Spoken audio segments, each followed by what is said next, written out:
누가복음 1장 46절에서 50절 말씀까지 보도록 하겠습니다. 우리 이 말씀을 가지고 비천한 자에서 복이 있는 사람으로, 비천한 자에서 복이 있는 사람으로 라는 제목으로 같이 은혜를 나누기를 원합니다. 오늘 본문은 여러분이 잘 아시는 마리아의 찬미, 마리아의 찬양시입니다. 엘리사벳의 찬양을 듣고 마리아가 지은 찬양시입니다. 엘리사벳이나 마리아의 찬양 가운데 공통점이 있다면 이 두 여인의 비참함이나 부끄러움을 하나님께서 외면하지 아니하시고 씻어주셨다라는 것을 찬양하고 있습니다. 이 당시에 여자로 산다는 것, 지금도 물론 여자분으로 산다는 게 쉬운 일은 아니지만 이 당시에는 더 여자로 산다는 것이 힘든 일이었습니다. 마리아의 찬양의 첫 부분은 이렇게 시작합니다. 47절과 48절의 말씀을 보게 되면 내 마음이 하나님 내 구주를 기뻐하였으면 그의 여정의 비천함을 돌보셨다라고 가장 먼저 찬양하고 있습니다. 하나님께서 마리아의 비천한 상태를 돌보셨다라고 찬양하고 있습니다. 엘리사벳도 나이가 들 때까지 아이를 갖지 못하였습니다. 여인으로서 얼마나 비천하겠습니까? 그러나 하나님의 은혜로 늦은 나이에 세례 요한을 임신하게 되었습니다. 이때 엘리사벳도 뭐라고 찬양합니까? 25절의 말씀을 보게 되면 주께서 나를 돌보시는 날에 사람들 앞에서 내 부끄러움을 없게 하시려고 이렇게 행하셨습니다 라고 찬양을 하고 있어요. 엘리사벳도 자신의 부끄러움, 자신의 비천함을 하나님께서 돌보시고 그걸 씻어주셨다라고 찬양하고 있습니다. 하나님은 여인들의 비천함을 아시고요, 그들의 부끄러움을 아시고 씻어주시고 회복시켜주시고 돌보신 것을 찬양하고 있습니다. 우리의 삶에 비천함이 있습니까? 부끄러움이 있습니까? 약함이 있습니까? 부족함이 있습니까? 우리가 믿음으로 나갈 때 반드시 나의 하나님께서 그 모든 것을 시켜주시고 회복시켜 주실 줄 믿습니다. 마리아는 이 당시에 한 10대 후반, 일반적으로 결혼하시는 분들이 10대 후반의 여성들이 많았습니다. 10대 후반의 연령층일 텐데요. 왜 자신을 비천한 여인으로 표현하고 있을까요? 아마 아주 낮은 자아상을 가졌던 처녀였던 것으로 보입니다. 10대 후반의 여성으로서 자기 자신에 대한 자신감이 없거나 또 확신이 없었던 여인이었던 것 같습니다. 그래서 10대의 순수함 이렇게 찬양하지 않아요. 자신의 비참함을, 아마 이렇게 좋지 않은 자아상을 가지고 있었던 것 같아요. 성경 어디에도 마리아의 외모에 대해서 언급한 적은 한 번도 없습니다. 얼굴에 대해서, 또 신장에 대해서, 또 재능에 대해서 언급한 적이 없어요. 그러나 마리아에 대한 언급은요, 마리아의 믿음뿐이에요. 왜 마리아는 하나님께 은혜를 입은 여인, 하나님께 복을 받은 여인이 됩니까?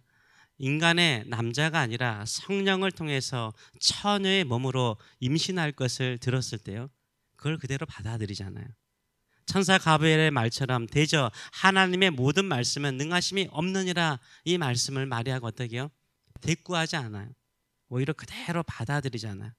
마리아가 이르되 주의 여종이오니, 나는 주님의 여종이오니 말씀대로 내게 이루어지이다 라고 고백하고 받아들여요. 이 마리아의 믿음은 복 있는 믿음이죠. 복 있는 믿음이에요. 그래서 나중에 엘리사벳도 마리아를 보고 찬양할 때 45절의 말씀을 보게 되면 주께서 하신 말씀이 반드시 이루어지이다 믿는 그 여자에게 복이 있도다 라고 말해요. 하나님께서 하신 그 말씀이 이루어집니다라고 믿는 그 믿음의 여인에게는 뭐가 있다고요? 복이 있다는 거예요. 하나님의 은혜가 있다라고 찬양하고 있습니다. 마리아의 외모라든지 집안에 대해서는 자세한 언급이 없지만 이 마리아의 복받을 만한 믿음, 하나님의 모든 말씀대로 그대로 이루어진다라는 믿음은요, 성경에 자세히 구체적으로 나와 있습니다. 하나님의 말씀을 그대로 받아들이는 순종의 사람이 되시는 저와 여러분 되시길 축원합니다. 그래서 마리아는요, 자기 자신을 표현할 때 종이라는 표현을 써요. 종은 순종하잖아요. 주인에게 순종하는 마음이잖아요. 나는 주의 여종이오니, 그러잖아요. 나는 주의 여종이오니 주의 말씀대로 내게 이루어지이다 라고 고백하잖아요. 오늘 본문 48절도요, 그의 여종의 비천함, 자신을 뭘로 표현해요? 여종으로 표현해요. 주님의 여종으로 표현하고 있습니다. 늘 하나님을 향하여 종의 자세, 순종의 자세로 살아가는 자가 복이 있는 거예요. 하나님의 말씀을 그대로 받아들이고 그 말씀에 순종하는 자가 복이 있습니다. 그래서 하나님은 누구에게 자비를 베푸시나요? 누구를 긍휼히 여기시나요?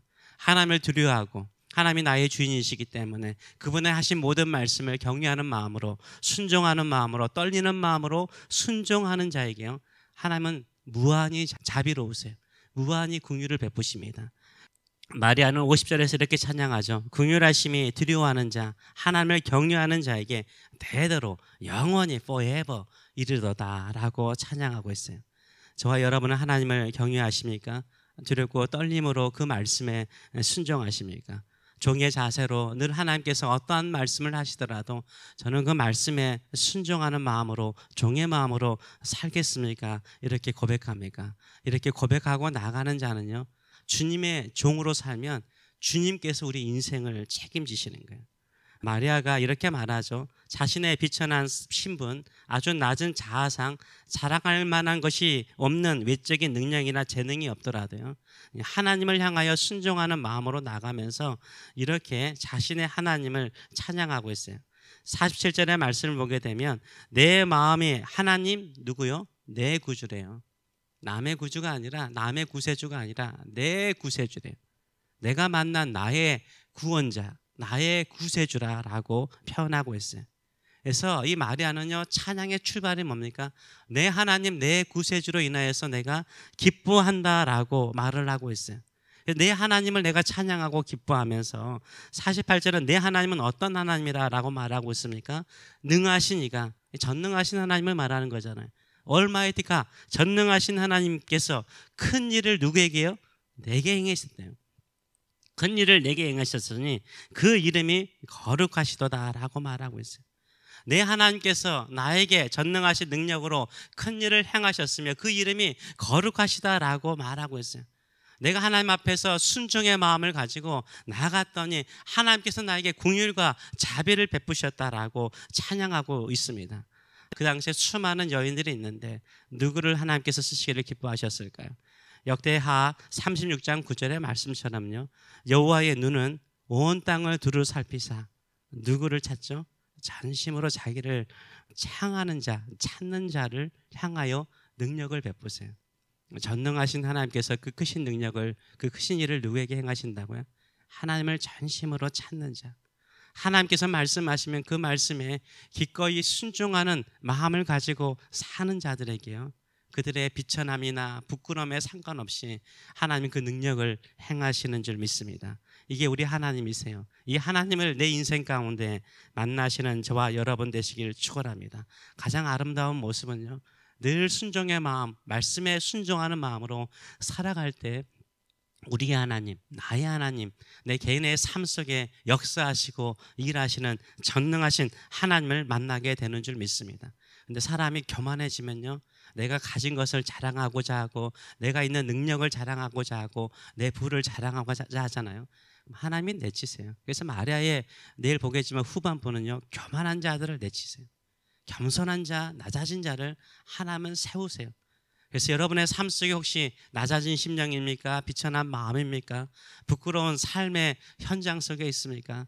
그 마음 속에요, 하나님을 향하여 불평하고 원망하기보다는 저는 주님의 종입니다, 주께서 말씀하시면 그 말씀대로 내게 이루어질 것입니다, 이런 순종의 마음, 종의 자세로 살아가시는 저와 여러분 되시길 축원합니다. 그러면 나의 하나님께서 크신 일을 우리 안에 이루실 줄 믿습니다. 무한한 은혜와 긍휼을 베풀어 주실 줄 믿습니다. 이 믿음으로 승리하시는 저와 여러분 되시길 축원합니다. 기도하겠습니다. 살아계신 하나님 아버지의 은혜를 감사드립니다.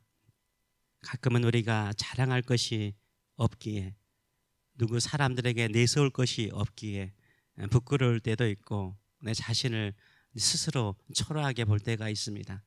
그럴지라도 우리의 부끄러움이나 우리의 비천함을 가지고도 늘 주의 말씀을 사모하고 주의 말씀이 내 삶 속에 이루어지기를 기다리고 늘 기도하면서 하나님의 뜻이 하늘에서 이루어진 것처럼 이 땅에도 내 삶 속에도 내 마음 속에도 우리가 섬기는 교회 속에 이루어지기를 사모하는 자에게 반드시 하나님은 전능하신 능력으로 크신 일을 행하시고 자비와 긍휼을 베푸시는 줄 믿습니다. 믿음으로 늘 주를 향하여 종의 자세로 순종의 자세로 살아가는 저희들의 삶들 될 수 있도록 축복하여 주시옵소서. 나의 하나님, 전능하신 나의 하나님, 나를 비천함과 부끄러움에서 구원하시는 나의 구세주를 늘 우리의 일상의 삶에서 만나는 성도의 삶이 될 수 있도록 축복하여 주시옵소서. 감사드리며 예수님의 이름으로 기도함나이다. 아멘.